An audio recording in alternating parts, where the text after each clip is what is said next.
अंतरिक्ष की उड़ान हो, कला हो या फिर युद्ध कला, चाहे बात प्रशासन की कीजिए या फिर कॉर्पोरेट दुनिया की, महिलाओं ने हर जगह अपनी खास पहचान बनाई है। उनकी उपलब्धियां बेमिसाल रही हैं। शेयर मार्केट्स में भी एनालिस्ट और निवेशक के तौर पर उनकी गहरी छाप रही है। महिलाओं के इस जज्बे को हम हमेशा सराहते रहे, इसलिए आवाज ने महिलाओं के लिए खास शो शुरू किया है जिसका नाम है सास, बहू और सेंसेक्स। ये एक ऐसा प्लेटफॉर्म है जहां महिला निवेशकों को अब आवाज पर एक्सपर्ट्स के साथ लाइव बैठकर पोर्टफोलियो बनाने का मौका मिलेगा। तो चलिए शुरू करते हैं मुनाफे की कुछ मसालेदार बातें।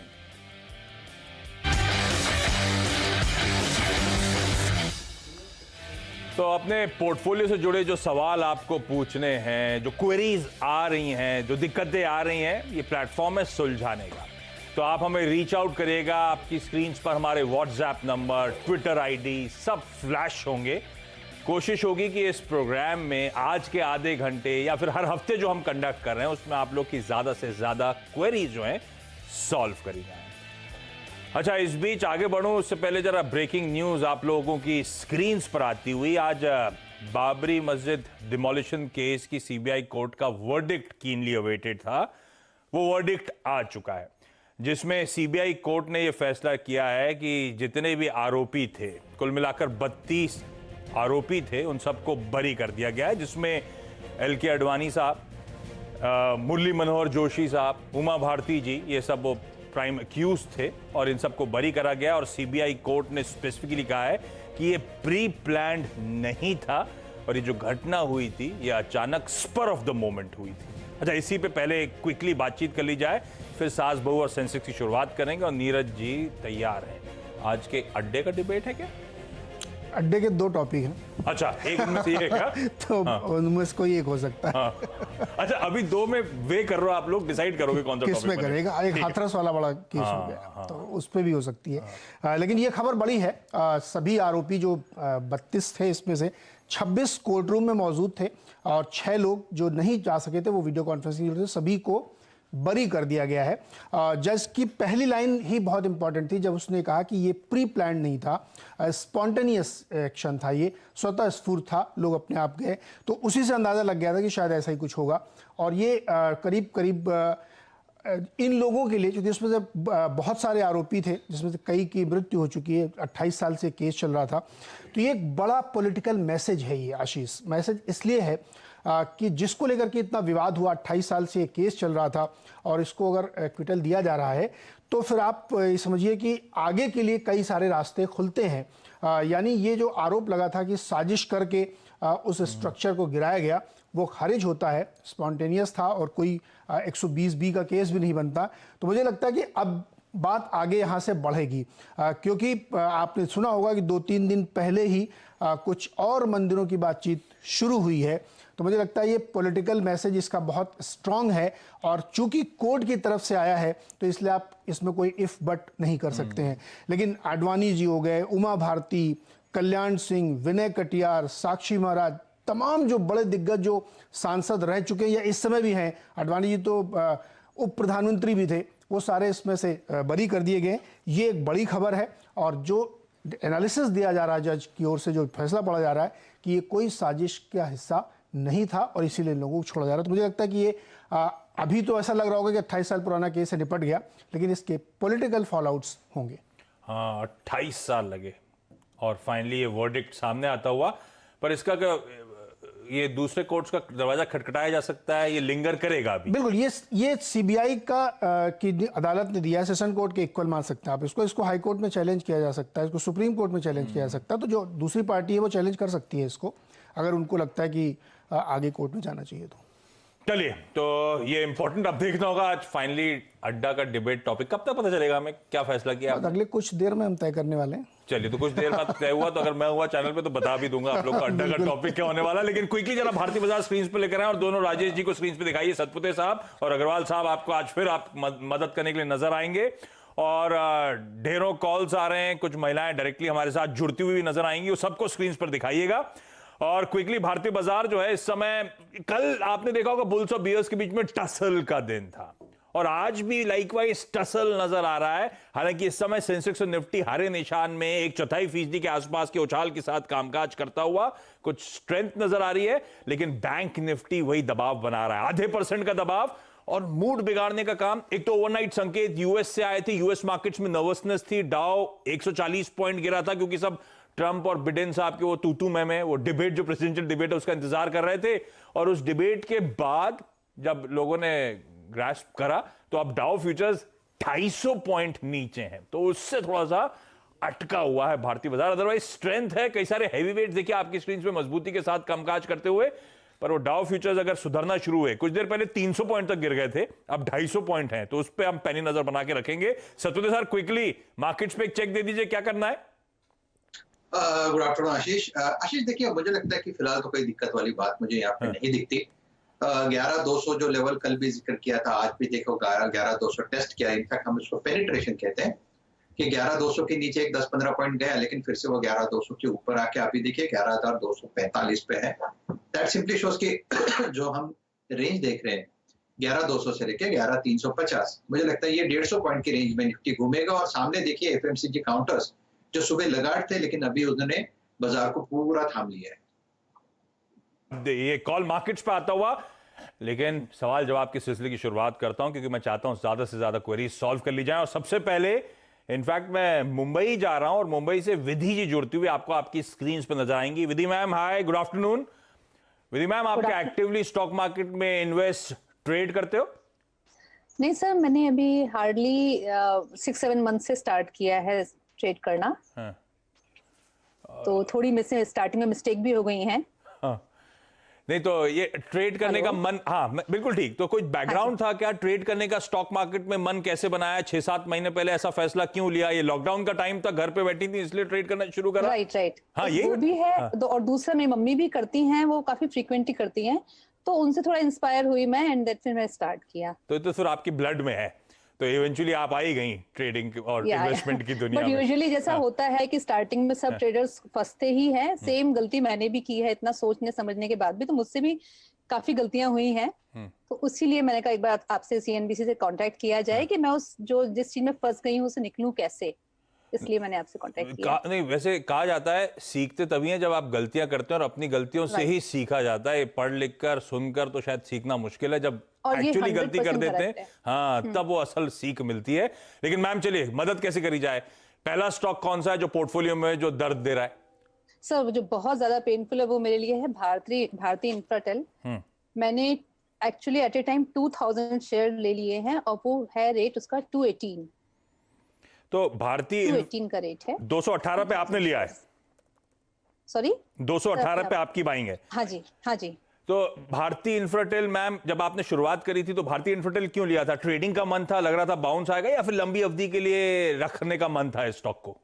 मेरा तो ऐसा मैंने सोचा नहीं था, वो था कि हाँ 3-4 मंथ में मैं इसका रिटर्न लेके निकल जाऊंगी। बट मुझे जिस टाइप से उसकी कंडीशन लग रही है, तो वो तो जिस दिन से मैंने लिया उस दिन से डाउन ही डाउन जा रहा है। तो मुझे लगता है कि मैंने गलत इन्वेस्टमेंट भी किया और एक्चुअली 2000 भी ले लिए मैंने। ये हम रिटेल के साथ ऐसा होता है मैम, जब हम लेते हैं स्टॉक को तो गिरना शुरू हो जाता है, जब बेचते हैं तो चलना शुरू हो जाता है। ये तो हमारा हमेशा का सर दर्द है। लेकिन क्या करें, भारतीय इंफ्राटेल ले लिया, 3-4 महीने के टाइम होराइजन के लिए आपसे लिया था। अच्छा, ये भारतीय इंफ्राटेल क्यों पिन पॉइंट क्यों चुना था? मॉम ने सजेस्ट करा था या कहीं किसी ब्रोकर से बात हुई थी?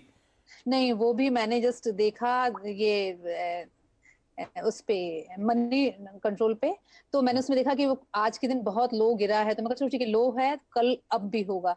तो वो मेरी मतलब ये मेरी टोटल गलती रही है ये वाला लेने में, और वो मैंने 2000 ले लिए, वो और ज्यादा गलत कर दिया। तो अब क्या है, इतना पैसा फंस गया है कि मैं एवरेजिंग भी नहीं कर पा रही हूँ इसकी। नहीं तो मैं एवरेजिंग करके भी निकल सकती थी, नहीं, बट वो भी मुझसे नहीं हो रहा क्योंकि ज्यादा मनी लग गई है इसमें मेरी। तो ठीक है अग्रवाल सर, आपके पास आता हूं। भारतीय इंफ्राटेल, एक कहावत है कि what goes up must come down. ये ऐसा भी होता है क्या, what goes down must come up? Ashish ji, पहले तो गुड आफ्टरनून आपको, राजेश जी को और हमारी महिला मित्रगण जो हैं सबको। जहाँ तक भारतीय इंफ्राटेल का सवाल है, फंडामेंटली अगर देखेंगे तो इस भाव में इस कंपनी में कोई नुकसान नहीं है। इंडस टेलीकॉम के साथ मर्जर ऑलरेडी अप्रूव हो चुका है, कुछ टेनेंसी की दिक्कतें पिछले तिमाही में आई थी, उस कारण से यह दबाव देखा गया। बट हमारा ये अनुमान है कि अगर इसे लंबी अवधि से मेरा मतलब है साल 1.5 साल का रखा जाए तो 225-30 के टारगेट अचीव हो सकते हैं। और सबसे अच्छी बात इस स्टॉक में ये है कि डिविडेंड यील्ड 5.5-6% के आसपास की बैठती है। तो लंबी अवधि के निवेशक जो डिविडेंड वगैरह पर ध्यान रखते हैं उनके लिए अच्छा है। चूँकि ये ट्रेडिंग कर रही हैं तो इनके लिए सबसे पहले तो ये कहूँगा कि एक बहुत बड़ी बात है कि ये समझ रही हैं कि इनसे गलती हो गई है। दूसरी बात, अगर आपको ट्रेडिंग का नज़रिया था तो जैसे कि हम सभी बार बार कहते हैं स्टॉप लॉस लगाना चाहिए था। अब चूंकि आपने स्टॉप लॉस लगाया नहीं है तो मैं समझता हूँ आप बनी रहे हैं स्टॉक में। थोड़ा सा इंतज़ार बिल्कुल करना पड़ेगा, लेकिन उछाल आएगा और वहाँ पे निकल जाएंगे। उछाल आएगा तो आप कह रहे हो इन लेवल्स पे बुरा नहीं है ये स्टॉक जहां पे अब खड़ा है 250 के आसपास, तो एवरेज करना है या नहीं करना है? देखिए, एवरेज करने की मैं इस वक्त सलाह नहीं दूंगा, क्योंकि इससे बहुत बेहतर स्टॉक्स बाजार में उपलब्ध हैं। और अब चूंकि ये ट्रेडिंग का नज़रिया रखती हैं तो इससे बेहतर अपॉर्चुनिटीज़ हैं। तो मैं कहूँगा कि इसमें एवरेजिंग ना करें, नए पैसे अभी इस वक्त ना डालें। जब मोमेंटम चेंज होगा और स्टॉक अप ट्रेंड में आएगा तब भले री एंट्री की जा सकती है। ठीक है, तो ये एवरेजिंग का समय नहीं, बेहतर विकल्प है बाजार में। तो आप दोनों राजेश जियों से एक रिक्वेस्ट है, शो खत्म करते करते मैंने नोटिस करा ज्यादातर वैसे जो महिला निवेशक हैं ज्यादातर लॉन्ग टर्म के लिहाज से आती हैं। तो लॉन्ग टर्म के लिहाज से आप लोग की एक एक पिक शो के एंड में लूंगा। सतपुते सर डिस्कनेक्ट हो गए तो डॉक्टर साहब जुड़ जाए तो उनके कान में डाल दीजिएगा बात कि लॉन्ग टर्म के लिहाज से एक एक पिक शो के खत्म होते होते विधि मैं आपके पास वापस आऊंगा। शायद एक और क्वेरी है आपकी। भारतीय इन्फोटेल में वैसे एक ओवरहैंग ये भी बना रहता है, भारतीय को बहुत पैसा देना था और जब भी वो पैसा देने की बात आती थी भारतीय इन्फोटेल सर करने लगता था कि भारतीय स्टेक सेल ना कर दे। खैर अब वो बैग एंड बैगेज खत्म हुआ है, 250 के लेवल्स पर ज्यादा बुरा नहीं है ये स्टॉक।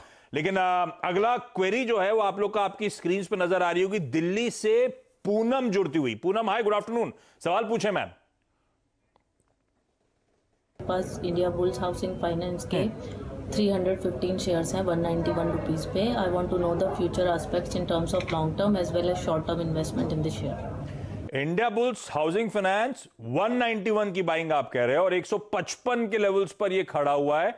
ये इनके साथ वही दिक्कत हो गई, 35 रुपए नीचे। और ये वो बीटन डाउन स्टॉक्स हैं जिनमें होप्स थी कि बहुत पिटे हैं तो शायद अच्छा बाउंस बैक मिल जाए, लेकिन अभी तक तो ना भारतीय इन्फोटेल में बाउंस बैक नजर आया ना इंडिया बुल्स हाउसिंग में। Satpute sir, India Bulls housing finance अगर लिया हुआ है मैंने और बाइंग मेरी है 190 रुपए के आसपास, क्या करना चाहिए अब इंडिया बुल्स? खबरें तो अच्छी आ रही हैं इस स्टॉक को लेकर, स्टेक सेल कर रहे हैं, पैसा मोबिलाइज कर रहे हैं, बोर्ड में चेंजेस हो रहे हैं, तो अब इस स्टॉक के लिए रणनीति क्या होगी?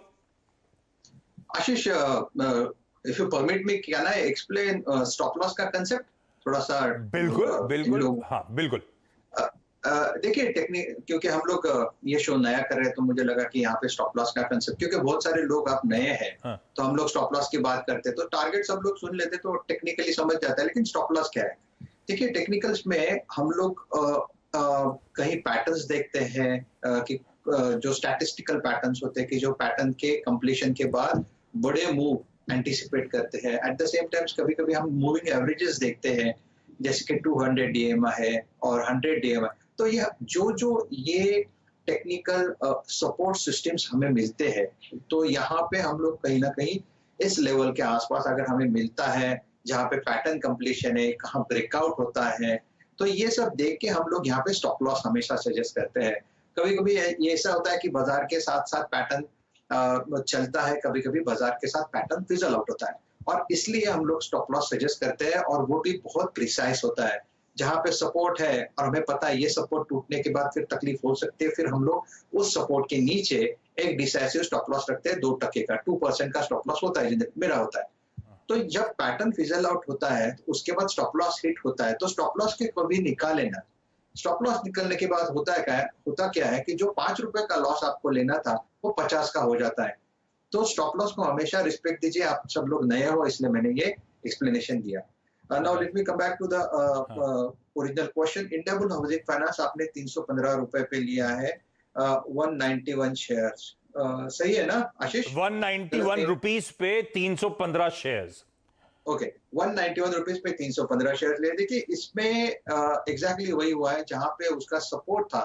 सपोर्ट कौन सा था? 200, 205, और हमेशा हम इसकी बात करते थे कि 200, 205 अगर मेंटेन करता है, जहां पे कन्फ्लुएंस ऑफ सपोर्ट था उसके ऊपर बाय करें और 200 के नीचे स्टॉप लॉस। एग्जैक्टली 190 191 के बीच में हम लोगों का स्टॉप लॉस था, जब जो आपका एंट्री पॉइंट है। तो आपने गिरते बाजार में फॉलिंग नाइफ पकड़ा है। यहाँ पे अभी हुआ क्या है कि यहाँ पे वो गिरा 120 तक और अभी ये रिकवर करने की कोशिश कर रहा है, इसलिए मैंने आपको कहा फिलहाल आप होल्ड करें। At present it is at 155 145 का एक स्ट्रिक्ट स्टॉप लॉस रखें और सामने जो पुल बैक या रिलीफ रैली मिले वो 185 से लेके 190 तक जा सकती है। प्रोबेबली मैं 10 रुपए इधर उधर हो सकता है मेरा, लेकिन द पॉइंट इज ऊपर में उछाल में इसे बेच दीजिए। उछाल में बेचना है, इस समय होल्ड करने का कॉल है इंडियाबुल्स हाउसिंग फाइनेंस पे। एक काम कर रहा हूं, क्विकली छोटा सा ब्रेक ले रहा हूं। ब्रेक के उस पार हमारे साथ आरती मिश्रा जी भी जुड़ने वाली हैं। उनका भी एक इंटरेस्टिंग सवाल है, वो है प्राइमरी मार्केट से जुड़ा हुआ मजगांव डॉक का जो आईपीओ आ रहा है उस पर बातचीत, लेकिन एक छोटे से ब्रेक के उस पार।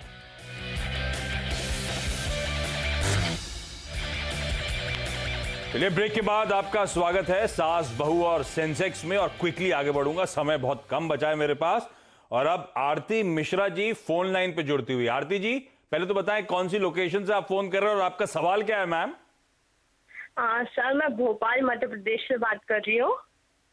अरे वाह, और सवाल क्या है? सर एक्चुअली क्या है, मैंने ट्रेडिंग अभी स्टार्ट की है, 2 महीने हुए हैं।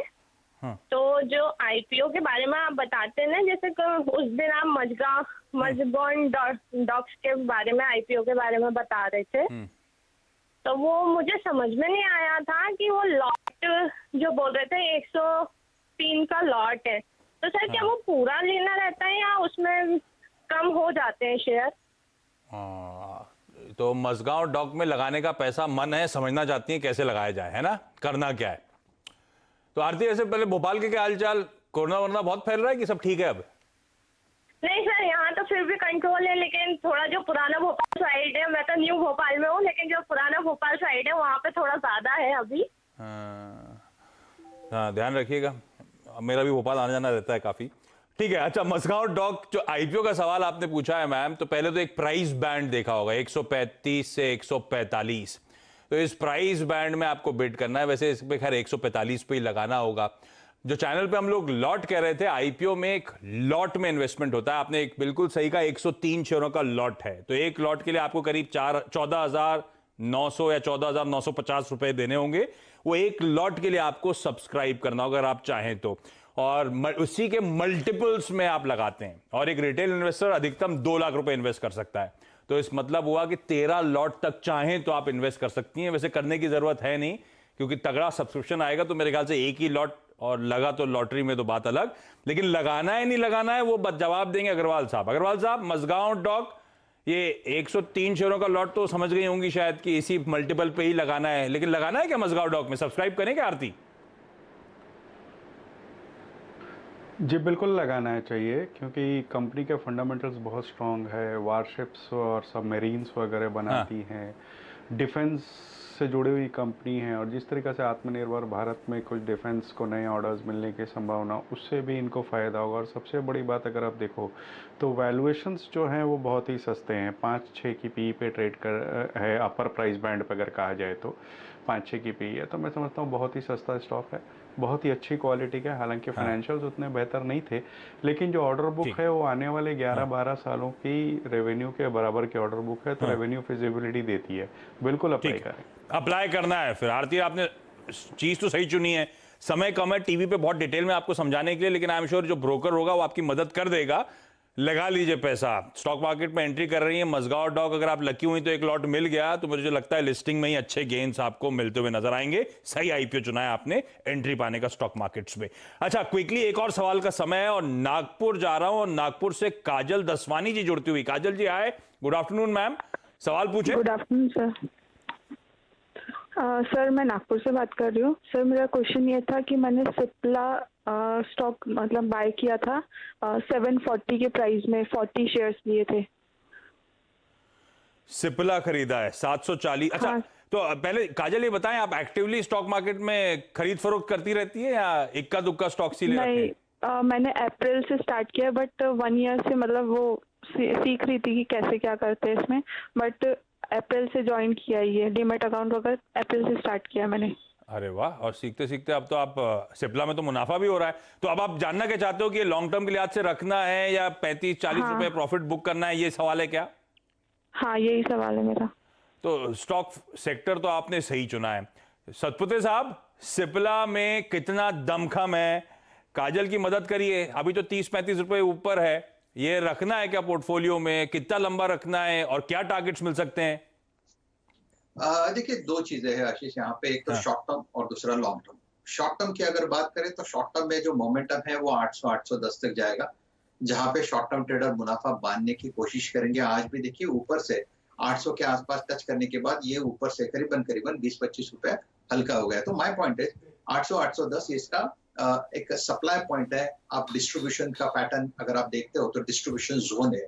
तो मैडम, अगर आपने शॉर्ट टर्म मोमेंटम पकड़ा है तो आप 800-810 की बात करें। अगर आपने लॉन्ग टर्म की बात की, पहले मैंने शॉर्ट टर्म इसलिए बताया क्योंकि लॉन्ग टर्म पे सबसे बड़ी बात है, हम देखते कि रैली कहां से शुरू हुई। तो रैली शुरू हुई करीबन 350 से लेके 800 तक। तो एक अच्छा, यानी अगर आप एलियट समझते हो तो जो एक वेव होता है, तो एक बड़ा सा वेव 350 से आप 800 तक का ऑलमोस्ट डन है। तो एक करेक्टिव मूव आ सकता है। रही बात ट्रेडिंग की, तो देखिए ये ट्रेडर्स डिलाइट है। हर बाजार में डिफेंसिव के तौर पे फार्मा प्ले होगा। बहुत लॉन्ग टर्म में मैं यही कहूंगा, इसमें करेक्टिव मूव आएगा, लेकिन स्टॉक का जो प्राइमरी ट्रेंड है वो इंटैक्ट है। तो मेरे हिसाब से इवेंचुअली ये 1000 प्लस चला जाएगा, लेकिन इसके बीच बीच में करेक्टिव मूव आते रहेंगे। तो वीक हार्टेड है थोड़ी सी अगर आप, तो 800-810 के टारगेट्स, पेशेंस है, करेक्शंस को झेल सकते हो आप, तो स्टॉक बुरा नहीं चुना है। 4 डिजिट पे जाने की ये स्टॉक तैयारी कर सकता है। चलिए, इस नोट पर विधि, पूनम, काजल, आरती, धन्यवाद जुड़ने के लिए, क्वेरीज पूछने के लिए, और दोनों राजेश जी, आप लोग का बहुत बहुत धन्यवाद। वो एक पिक रह गई। अब अगली बार जब मुलाकात होगी तो पिक की बातचीत होगी। डायरेक्टर साहब मुझे पिछले 5 मिनट से कह रहे हैं बंद करो। मैं एक्सीड कर चुका अपना time limit. Thank you so much. अच्छा, ब्रेक लेते थे, आपको बता दूं CNBC आवाज और नेशनल स्टॉक एक्सचेंज लेकर आए हैं एक स्पेशल कैंपेन, इन्फॉर्म्ड इन्वेस्टर। आज हम बात करेंगे फाइनेंशियल कमिटमेंट की। अपनी फाइनेंशियल जिम्मेदारी निभाएं। एक निवेशक के लिए यह जानना जरूरी है कि समय पर फाइनेंशियल कमिटमेंट पूरा करना जरूरी होता है, नहीं तो भारी जुर्माना लग सकता है।